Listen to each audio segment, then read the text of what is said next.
boleh nggak, aku pengen investasi nih. Kita larang nih, nggak boleh. Jangan sampai investasi kita habis, uang tabungan kita habis.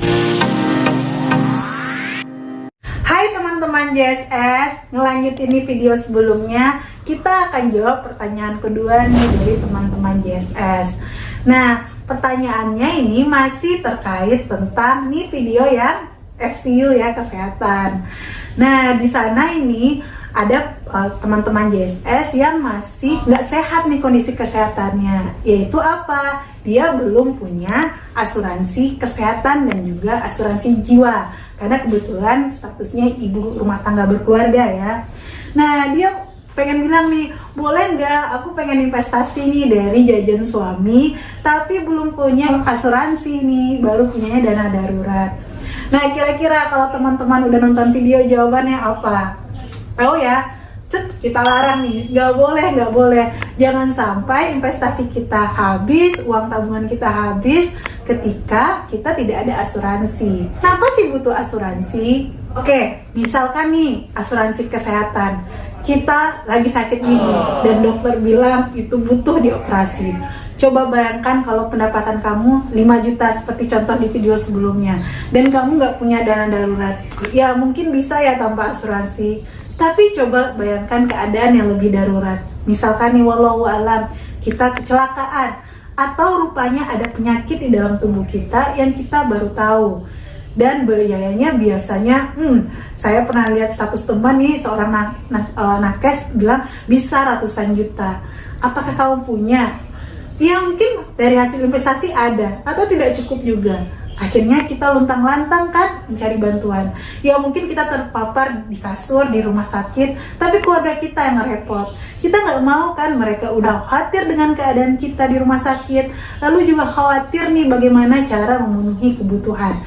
Jadi asuransi itu penting, terutama asuransi kesehatan, apalagi di zaman COVID ini. Ya, kita nggak berharap dapat COVID sih, tapi kita perlu sedia payung sebelum hujan. Ada sebuah cerita nih di zaman Rasulullah, seorang sahabat ya, dia membawa unta, lalu dia meninggalkan untanya tanpa diikat sama sekali. Lalu Rasulullah mengingatkan nih, kenapa kamu tidak mengikat unta kamu? Ceritanya ini sahabat ini mau pergi beribadah nih ke masjid ya, niatnya baik nih. Intinya dia, sahabat mengatakan, ya tawakal kepada Allah gitu kan, kita mau beribadah kepada Allah, ya udah siapa juga kali mungkin ya, siapa juga sih maling gitu kan di tempat ibadah. Tapi apa yang Rasulullah katakan kepada sahabat? Bahwa ikat dulu untamu ya kan, pastikan tuh di tempat yang aman, berusaha yang sangat baik, sedia dulu payung sebelum hujan, lalu kemudian kamu boleh bertawakal kepada Allah.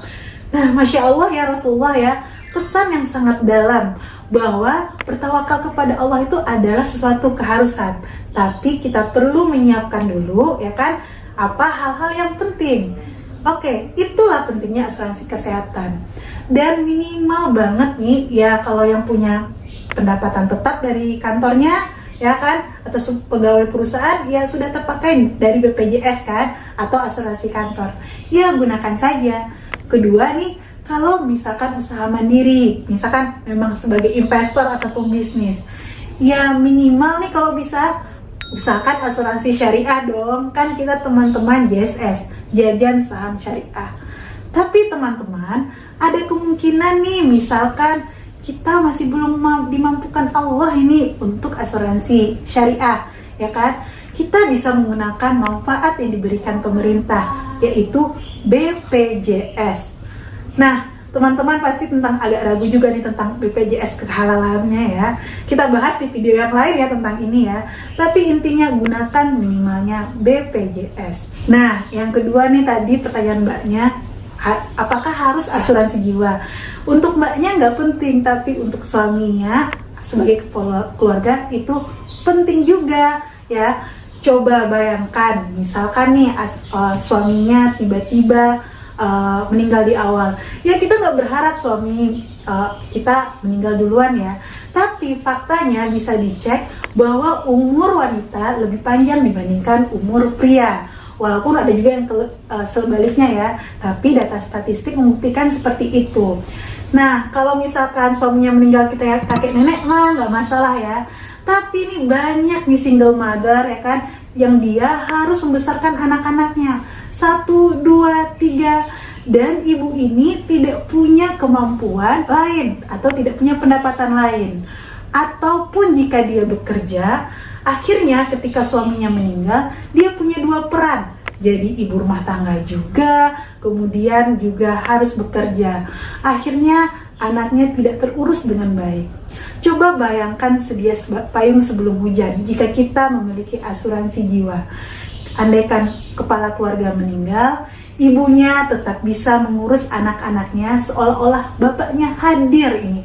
Seolah bapaknya hadir dan tidak risau dengan pendidikan anaknya.